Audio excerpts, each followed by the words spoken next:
తెలంగాణ తల్లికి చూడంగానే దండం పెట్టే విధంగా ఆ తల్లికి రూపం ఇచ్చింది మన తెలంగాణ ఉద్యమం.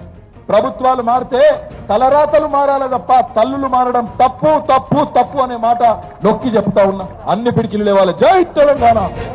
కేసీఆర్ గారి నాయకత్వం, కేసీఆర్ నాయకత్వం. జై తెలంగాణ.